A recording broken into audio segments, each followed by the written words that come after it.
Some of you may have existing clients who are vampire energy drainers. They like suck the life out of you. Like you hit them up on Messenger and it's just like, I really don't want to talk to you. Like, dude, I don't know why I'm texting you. You are annoying as Today I have a Linh Trinh special for you, and it's called The Quality of Your Business. Comes down to the quality of your clients, and here's exactly why you need to get rid of dead weight. Now, I want you to consider this for a second. Inside of the last couple of videos, I've talked a lot about your business and how to create something sustainable, especially when you're a leader, especially when you're a mentor, especially when you're a coach to other people. See, the hardest part about being a coach is simply being able to help others see the light, being able to help them map out a game plan, a strategy, being there to actually help be a mirror for them so that they can see through their own bullshit, remove the stories that they need to remove to actually get them back on track. You got to start to realize and recognize that your job as a coach isn't to tell somebody what to do. Like, your job as a coach is to actually allow them to figure out what stories are standing inside of their way and to actually help them make commitments. Either you want to achieve something or you don't want to achieve something. Either way, being in the land of no man's land, where you pretend and you have this fantasy and you have this hope and you have this dream about achieving something, but you're not willing to do the work, you're not willing to make the sacrifices, that is a cause for a very unhappy life. In my years of coaching, that's what I've started to recognize. When I first started out as a coach in 2014, as an online coach, I started to tell people what to do. And I was frustrated with them because I was like, well, why the f are you not doing the things that you're paying me to tell you what to do? I'm telling you what to do, you're not doing it. And as I started to develop, because I started to look at the results and I was like, why is it ineffective? What do these guys need? Why are these guys delusional? When I first started coaching inside of health and then I moved to business and now I'm in the relationship, I was like, what do these guys need? A lot of the times your clients need to stand out of their own way. Your clients need to actually get to the truth of what they want and the truth of what's required and what sacrifices need to be made and whether or not they're willing to work for them. See, coaches that simply tell people what to do end up creating clients that do what the coaches tell them what they need to do, but they don't end up becoming fulfilled. They don't end up living it, breathing it. And so what happens is when they stop, they yo-yo, they reverse back. There's plenty of health and fitness coaches out there that tell you how to lose weight, how to diet. The clients adhere for a moment in time based off the instant gratification of the pain that's showing up inside of their life, of the thing they want most, of themselves, of trying to feel more significant. And these big things that happen in people's lives, like divorces. These big things that happen as a boy wanting to grow up, wanting to be significant, wanting to be heard, wanting to be seen, wanting to be attracted, wanting to be wanted by another woman. That's what gets him to drive through and take the actions necessary. But if you don't sit down and really make sure that that's what he actually wants, and the person that you're serving won't actually integrate with the idea, with the program. And so here's the reality. The biggest struggle that you're going to have as a coach is this mentality of trying to save clients. This mentality of getting paid and trying to save your fucking clients. That is, you feel this moral obligation that once you get paid, there is this onus and this responsibility taken off your client and onto you. And as soon as you take away two things away from your clients, number one, living in the facts and getting to the truth of what they want and getting them to take ownership of why they're not there yet. If you take away those two things, then you have a business that becomes heavy. You have a business where you operate inside of a savior mentality, where you're trying to save people, where you're trying to carry dead weight. And then compound and couple this with 3, 4, 5, 20, 30, 40, 50 clients. And now you're going to start to feel the heavy burden. You're going to feel the heavy burden of the people that you serve, their bullshit. And every single day becomes a wave of ups and downs. So there are a lot of coaches that I've seen come and go, including myself, over the last 6 years that have come and go. A lot of coaches that have burnt out.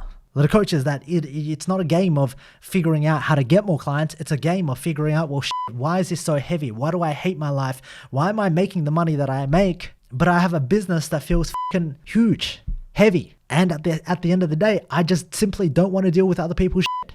This is the same feeling that I experienced in 2018. Coaching hundreds of people, hundreds of coaches, trying to help them build their business, trying to help them figure out what their message is, trying to help them actually level the up so they can be elite. There's just this heaviness of this. And so I want to kind of dive into this because I want you to understand that the first thing that you got to do is you got to draw a line in the sand. Draw a line in the sand and actually start to appreciate that you are your most important asset.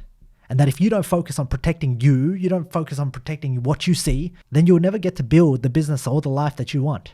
And in understanding protecting you, you have to be sure with the type of person that you're willing to work with. You have to be sure of the type of client that you allow and to enter inside of your worldview. And if you enter inside of a relationship and you let the wrong person in, you're going to have a miserable life and have a miserable business. Your ability to want to drive that business forward, grow it, market, advertise it, continue to expand it, decreases. You might be wondering, well, Lynn, like if I have clients wanting to work with me and I don't get along with them, what shall I do? Well, it's like any other relationship inside of your life. You're going to need to learn how to let go. You're going to need to learn how to say, I respect you.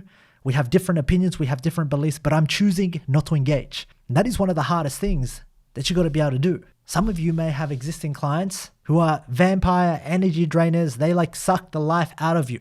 Like you hit them up on Messenger and it's just like, I really don't want to talk to you. Like, dude, I don't know why I'm texting you. You are annoying as fuck. Those are the type of clients that you got to let go. That's what's called dead weight. But it takes courage to let them go. But you got to do so with love and compassion. You got to do so with empathy. You got to do so in respect for yourself. And once you actually draw that line in the sand and you start to declare, here's the type of person that I don't want to work with, I'm choosing not to work with these people regardless of how much they're paying me. When you become a slave to the money, you ultimately sacrifice your life. So there are a lot of coaches that will become slaves to money and simply just get paid and will take on any type of client or work with people if the money is good enough. But consider that the thing that's the most important inside of your life is you. And that if you declare and draw a line in the sand that this is the type of person that I want to work with, the next question then becomes, how do I get that person? How do I get that person? How do I fill up and book myself out with a waiting list filled with clients, with applications of people wanting to work with me, knowing the criteria by which I work, knowing that here's exactly what I offer, knowing that if they work with me, here's exactly what they're going to get. It comes down to one thing: having the courage to promote your message and market and promote yourself. Having the courage to promote yourself. That's one of the hardest things that you as a coach should be able to transition to. The craziest part is, as a coach, you want to step inside and become the artist. You love working with people. You love communicating with people. You love helping people. You love helping people break through their own shit. You get high off that. I get it. I get high off that shit all the time as well. But at the same time, you can't expand and grow your business if you don't focus on business.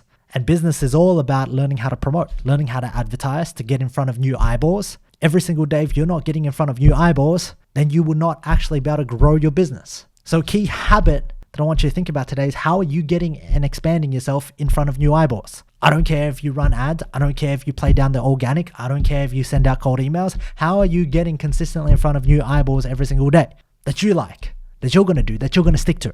The craziest part, when you look online right now, there are about 100,000 different strategies on how to grow your business. All of them will work and all of them should work if you learn how to master it. The problem is, when it gets difficult, what most people do is they jump the fence, they look for grass is greener on the other side instead of watering their own goddamn grass. When you don't water your grass, it'll never grow. I don't care if you use paid ads. I don't care if you farm Facebook groups.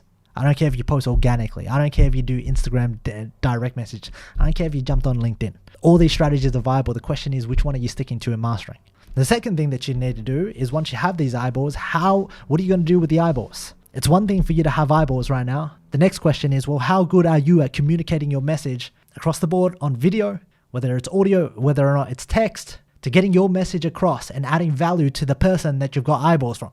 You might be running ads right now, but if your message sucks, there's no gravitational pull towards you because you don't actually stand for anything. You have no opinion, you have no experience, you can't create content, you can't add value to their life, you don't know what stories that they're currently dealing with and their obstacles and their problems and their frustrations, because simply you haven't got enough experience. When you actually master these two things, number one, get eyeballs, number two, communicate your message to the person and add value, then number three becomes easy. Simply making them an offer.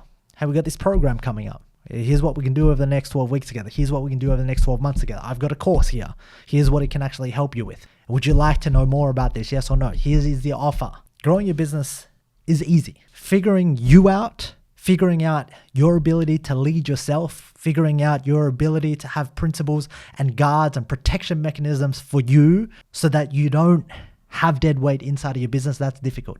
Figuring out your ability to take a stand for a message and a belief system. Figuring out your ability to step inside of mastering the problem that you are called to solve. That's difficult. Business in itself is easy. There is not a strategy or a tactic out there that you don't know. If you want to get more clients, run ads, post content, Go on LinkedIn. There are many, many different ways. And you can study many different people that are seeing this. The difference between you and them is what? What happens when we get the eyeballs. So I'm going to leave you with this, and I'm going to ask you this question. What would you do right now if you had 100,000 eyeballs on you? Would it even be worth it? Are you even ready? Would you even have a message that could penetrate and pierce their hearts, to open up their minds, open up their souls, to see you as the only option inside the marketplace? Or is it simply like everybody else, cowering away, having a message but not putting it out inside of the marketplace, not mastering your craft and the problem that you've been called to solve? So my friends, that's all I'm going to leave you for today. I hope you have a fantastic day. I'm going to drop a link for coaches who want to become category kings to come and work with me, come and work with my team. Not where I'm going to coach you on how to do this, not where I'm going to give you another training program, but we're going to go head to head in a process where we look at your vision. My team builds everything out for you so that we can actually propel you to become category king status inside of 2021. I'm going to drop that link down below. Hope you have a fantastic day. We'll check in on the next episode. Bye for now.